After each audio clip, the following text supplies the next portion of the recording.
안녕하십니까. 오늘 우리가 함께 나눌 말씀은 고린도후서 3장 16절부터 17절입니다. 우리 말씀을 읽겠습니다. 모든 성경은 하나님의 감동으로 된 것으로 교훈과 책망과 바르게 함과 의로 교육하기에 유익하니 이는 하나님의 사람으로 온전하게 하며 모든 선한 일을 행할 능력을 갖추게 하려 함이라. 아멘. 네, 오늘은 규칙을 주셨다라는 말씀의 제목으로 소요리 문답 제2문을 함께 이제 나눠보려고 합니다. 소요리 문답 제2문은 하나님께서 어떤 규칙을 주셔서 우리에게 지시하셨나요? 어떻게 우리가 그분을 영화롭게 하고 즐거워할지를 이렇게 질문하고 있고요. 그 답은 하나님의 말씀, 곧 구약성경과 신약성경에 담겨있는 말씀이 우리에게 지시하시는 유일한 규칙입니다. 어떻게 우리가 그분을 영화롭게 하고 즐거워할지를 이렇게 답하고 있습니다. 하나님께서는 우리에게 자신을 계시하셨습니다. 우리에게 당신을 알려주신 것이죠. 무엇을 통해 알리시고 계시하셨습니까? 바로 하나님의 말씀인 성경입니다. 소요리 문답 2문의 답이 이제 하나님의 말씀 곧 구약과 신약 성경 이렇게 답하고 있죠. 우리로 하여금 하나님을 알 수 있고 또 하나님을 영화롭게 하고 즐거워할 수 있게 해주는 그 유일한 규칙이 바로 성경이라는 것입니다. 우리 인생의 목적을 달성하기 위한 규칙으로 하나님의 말씀인 성경이 그것도 유일한 규칙으로 주어졌다는 것입니다. 인생의 목적을 위한 유일한 규칙이 성경이다라는 말에 혹시 동의가 되십니까? 이문의 답을 시작하는 말처럼 성경을 하나님의 말씀이라고 하는 것에서부터 좀 시작해야 할 것 같습니다. 우리 신앙에서 끊임없이 되풀이하고 질문하며 이렇게 되새겨야 할 그런 부분들이 몇 가지 있는데 그 중에 하나가 바로 이 문제가 아닐까 합니다. 우리는 성경을 하나님의 말씀으로 믿고 있는가? 여러분 어떠십니까? 성경을 하나님의 말씀, 이렇게 하나님의 말씀이다. 성경은 곧 하나님의 말씀이다. 이렇게 믿고 계시나요? 성경이 그 여느 다른 책들처럼 그저 사람이 기록하고 사람이 지어낸 그런 이야기가 아니라 오늘 우리가 읽은 말씀처럼 모든 성경은 하나님의 감동으로 된 것으로 하나님께서 기록한 것, 하나님께서 우리에게 주신 것, 그러니까 곧 하나님의 말씀이다 라고 믿으십니까? 그저 그 사람의 개인적인 뜻과 생각이 담겨 있는 그런 책이 아니라 하나님께서 당신의 뜻과 당신의 말씀을 인간 저자를 통해 기록하셨다라는 것입니다. 이게 또 그냥 무아지경 속에서 막 하나님이 주시는 걸 막 받아쓰고 이런 건 아니죠. 그런 건 아니겠죠. 하나님께서 인간 저자를 통해 그 사람의 능력과 그 사람의 필체와 그 사람의 성품과 그런 것들을 다 활용하셔서 우리에게 주신 말씀, 당신의 뜻, 당신의 계획, 당신의 우리에게 알리고자 하는 것들이 담겨있는 하나님의 말씀이 바로 성경입니다. 그렇기 때문에 성경은 우리 믿는 자들에게, 특별히 우리 믿는 자들에게 아주 독특한 권위를 가지고 있습니다. 사람들이 기록한 책들 중에도 부분적으로, 제한적으로 우리에게 권위를 갖고 있는 책들이 있습니다. 어떤 책들이 있을까요?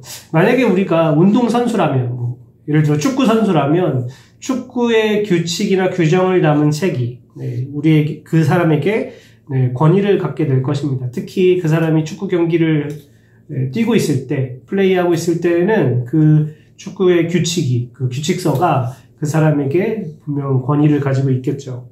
학생들에게는 교과서가 일종의 권위를 갖는 책이 될 것입니다. 그 교과서에서 나온 것을 통해 시험을 봐야 되고 그 교과서가 가르치는 것을 배워야 하기 때문에 학생들에게는 교과서가 일종의 권위를 갖게 되겠죠.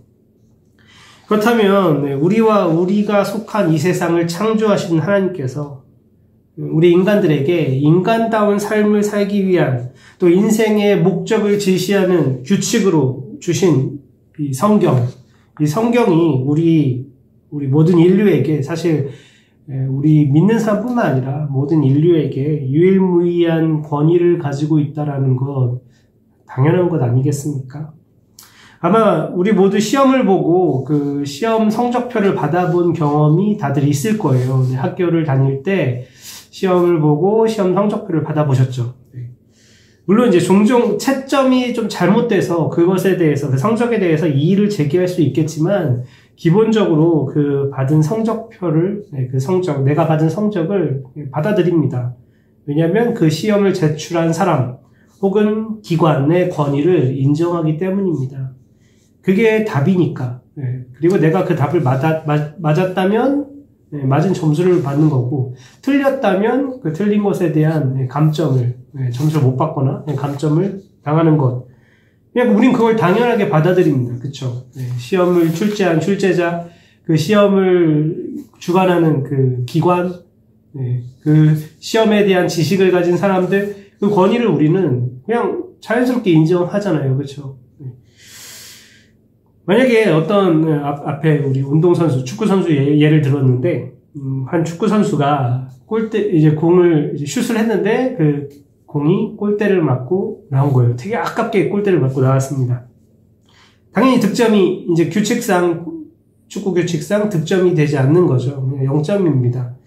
그런데 그 슛을 한 선수가 이거 좀 정말 아깝게 들어갈 뻔했는데 아깝게 내가 정말 멋있게 슛을 했으니까 한 0.5점 정도로 합시다. 뭐 이런 식으로 한다면, 뭐 그 사람이 누구나 생각은 다른 거 아니냐라고 한다면 그게 용납이 될까요?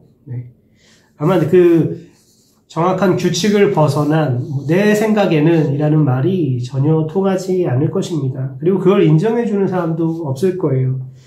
그런데 사실 이 세상을 창조하신 창조주이시자 통치자이시고 주권자이신 그리고 절대자이신 하나님, 그 하나님의 뜻과 그 하나님의 권위를 우리는 과연 인정하고 따르고 있는가?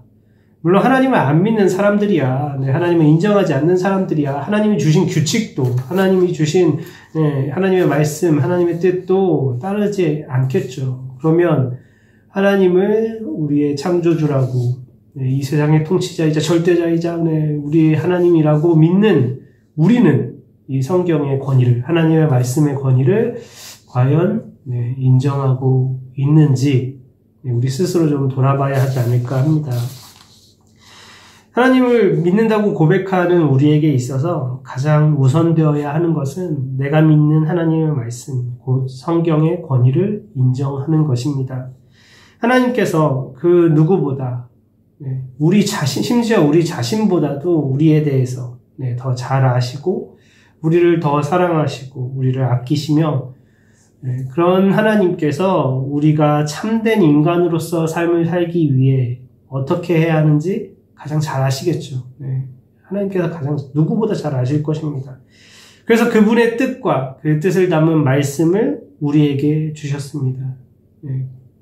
우리가 어떻게 사는 것이 가장 인간다운 삶을 사는 것인지, 정말 참되게 사는 것인지, 그 뜻이 담겨있는, 하나님의 뜻이 담겨있는 그 하나님의 말씀, 성경을 우리에게 주셨습니다. 그렇다면 마땅히 그 성경의 권위를 인정하고 그 말씀에 순종하며 그 말씀에 담긴 하나님의 뜻을 헤아리고 연구하고 찾고 그렇게 그 말씀에 순종하며 살아가는 것이 옳고 마땅한 것이 아닐까요?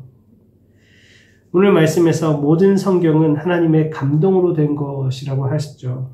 교훈과 책망과 바르게 함과 의로 교육하기에 유익하니. 성경은 우리에게 하나님에 대해서 또 우리를 향한 하나님의 뜻에 대해서 교훈합니다. 우리에게 가르쳐 줍니다. 혹여 우리가 잘못된 방향으로 가고 있다면 책망합니다. 우리를 책망하고 우리를 바르게 하나님의 뜻에 합당하도록 우리를 바로잡아 주죠. 그래서 의로운 삶을 살 수 있도록 우리를 교육합니다. 그래서 이어지는 말씀, 17절 말씀처럼 하나님의 사람으로 온전하게 하며 하나님의 사람으로 온전하게 한다. 사실 사람이 온전해지는 것, 하나님을 벗어나서는 불가능한 일이겠죠. 우리를 태초에 하나님께서 우리를 지으신 것처럼 태초에 하나님께서 우리를 지으실 때 가지고 있던 그 뜻과 의도처럼 우리를 온전하게 한다. 우리 인간이 정말 인간답게 살 수 있게 한다. 그게 바로 하나님의 말씀, 성경입니다. 하나님이 기쁘신 뜻에 따라 창조하셨고 점점 더 하나님께 순종하면서 우리가 성숙해가고 성장해가고 그래서 결국은 하나님께서 허락하신 그 생명나무의 열매를 먹고 영생에 이르는 것 그게 죄를 범하기 전에 우리에게 의도하셨던 거죠. 성경은 바로 우리에게 그 길을 가르쳐주고 우리로 하여금 하나님이 기뻐하시는 온전한 사람이 되게 하는 것 그러기 위해 우리에게 주어진 것입니다. 오늘 우리 모든 성도님들께서 이 성경을 하나님의 말씀인 성경을 더 사랑하시게 되기를 간구합니다. 우리가 그 말씀의 권위를 인정하고 그 안에서 우리를 향한 하나님의 기쁘신 뜻을 발견하고 그 뜻에 순종함으로써 하나님께서 우리에게 원하시는 그런 온전한 사람이 점점 되어 가시기를 주님의 이름으로 축원합니다. 우리 기도하겠습니다. 하나님께서 우리를 사랑하셔서 당신을 우리에게 드러내 보여주셨고 나타내셨고 계시하셨습니다. 우리에게 하나님을 알려주셨습니다. 우리에게 하나님을 알려주시고자 우리에게 하나님의 말씀인 성경을 주셨습니다. 그리고 성경을 통해 우리가 하나님을 알아가게 하셨고 우리가 그 말씀에 순종하며 정말 하나님이 기뻐하시는 그런 하나님의 사람, 온전한 사람이 되기를 원하셨습니다. 하나님, 우리가 하나님을 믿는다고 말하는, 고백하는 우리가 하나님께서 우리에게 주신 성경의 권위를 인정하고 그 말씀에 순종하며 정말 하나님이 기뻐하시는 하나님의 온전한 사람이 되어 가도록 이렇게 점점 더 성숙하고 성장해 가도록 우리의 믿음이 자라고 하나님을 향한 사랑이 더욱더 커질 수 있도록 우리의 삶을 인도하여 주시고 말씀으로 우리를 항상 교훈하며 깨우쳐 주시옵소서. 우리를 인도하여 주실 우리의 본이 되시고 우리의 구원자가 되시는 우리 주 예수 그리스도의 이름으로 기도합니다. 아멘.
안녕하십니까. 오늘 우리가 함께 나눌 말씀은 요한복음 17장 3절 말씀입니다. 우리 같이 읽겠습니다.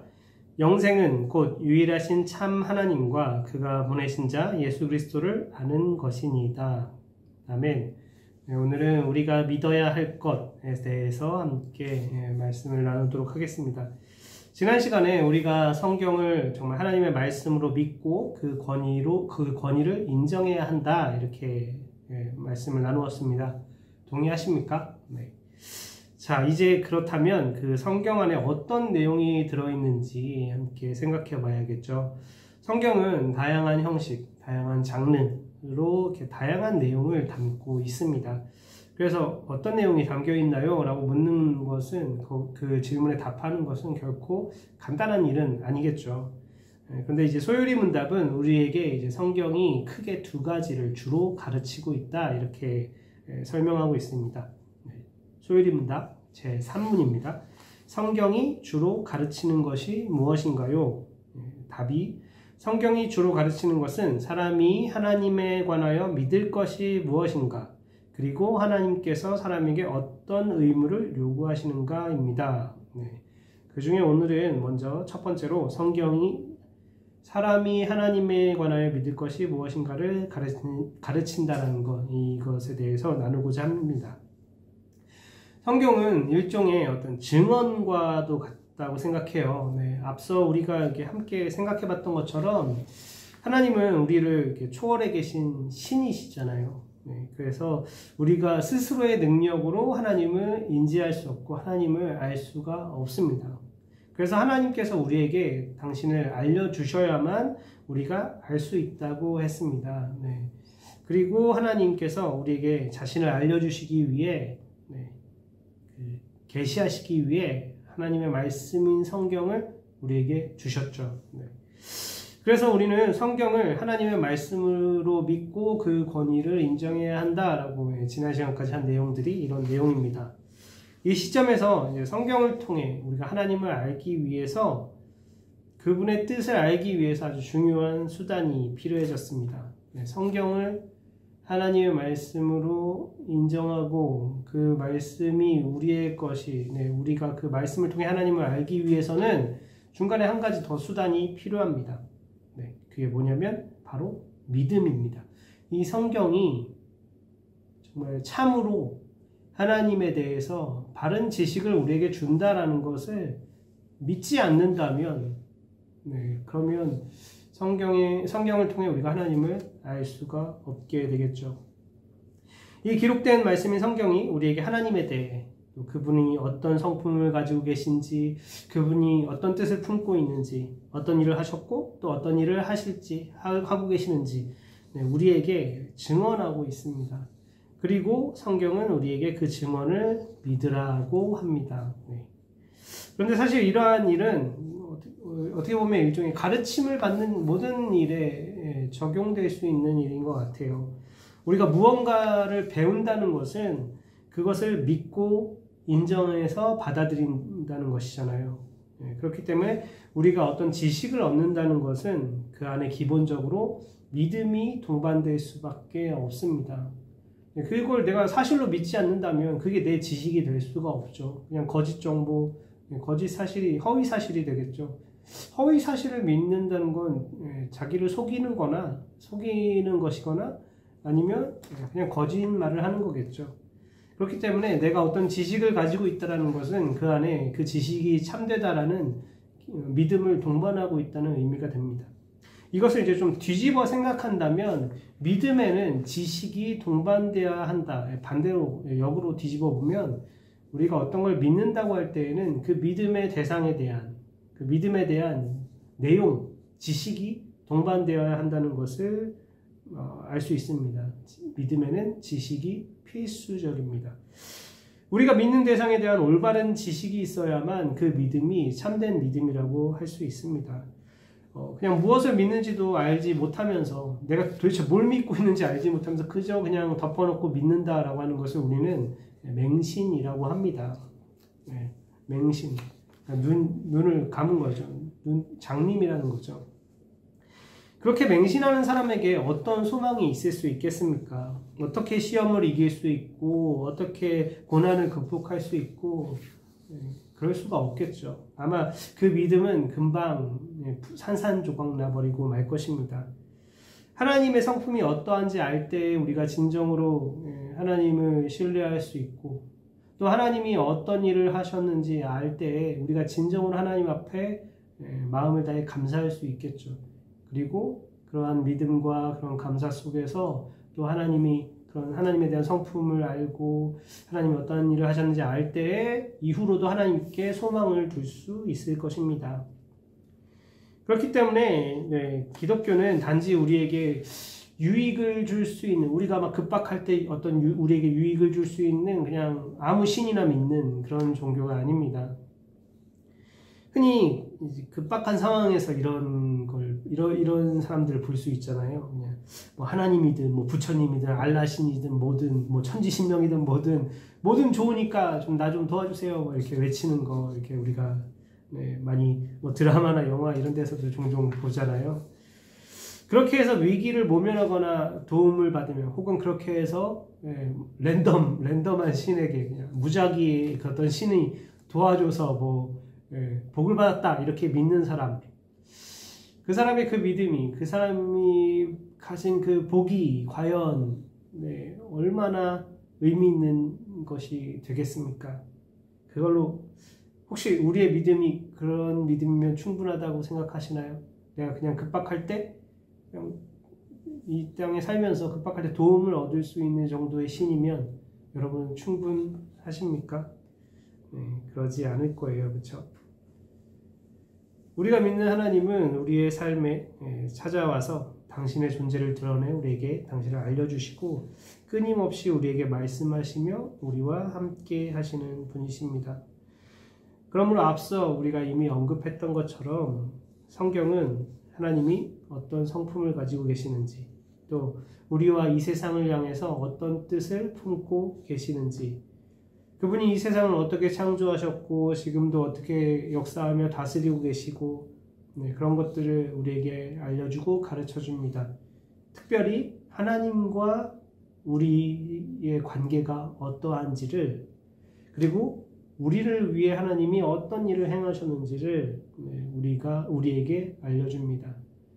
우리가 성경이 증언하는, 성경이 가르쳐주는 그것을 알아야 하고 믿어야 하죠. 그래서 오늘 성경이 주로 가르치는 것은 무엇인가요? 사람이 하나님에 관하여 믿어야 할 것, 알고 믿어야 할 것이 무엇인지를 성경은 우리에게 가르쳐 줍니다.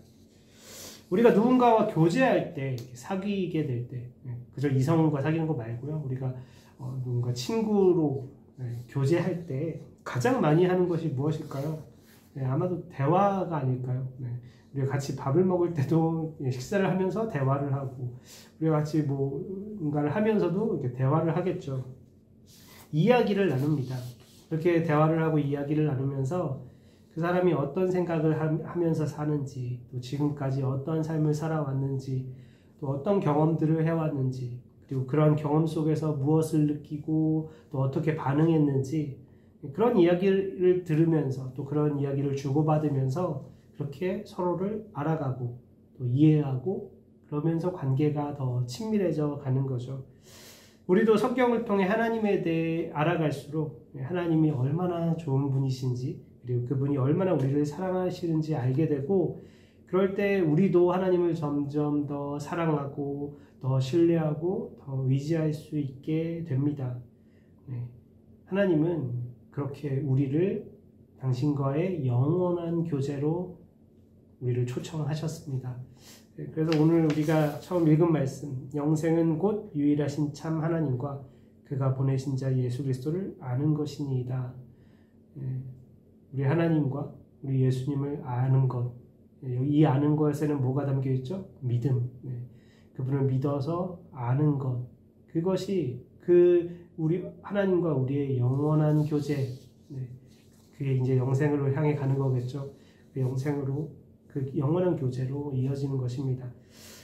하나님께서 우리에게 주신 하나님의 말씀, 성경을 통해 우리가 하나님에 관하여 믿는 바가 무엇인지, 또 우리가 믿는 하나님이 어떤 분이신지를 점점 알아가는 만큼 하나님을 더 사랑하며 또 하나님과 아름다운 교제를 이어가는 우리 모든 성도님들 되시기를 주님의 이름으로 축원합니다. 우리 기도하겠습니다. 하나님께서 주신 하나님의 말씀인 성경을 통해 우리가 하나님에 관하여 믿어야 할 바가 무엇인지, 제대로 알아야 할 것이 무엇인지를 우리에게 가르쳐 주시옵소서. 성경을 통해 우리에게 하나님을 알려주시옵소서. 하나님, 저희가 하나님의 말씀을 통해 하나님을 알아가면 알아갈수록 하나님을 더 사랑하게 해주시고요. 하나님과 아름다운 교제를, 끈끈한 교제를, 친밀한 교제를 이어갈 수 있게 하여 주시옵소서. 하나님께서 우리의 삶에 동행하시며 우리에게 복 주시고 우리를 그 영원한 교제로, 영생으로 이끄시는 줄 믿습니다.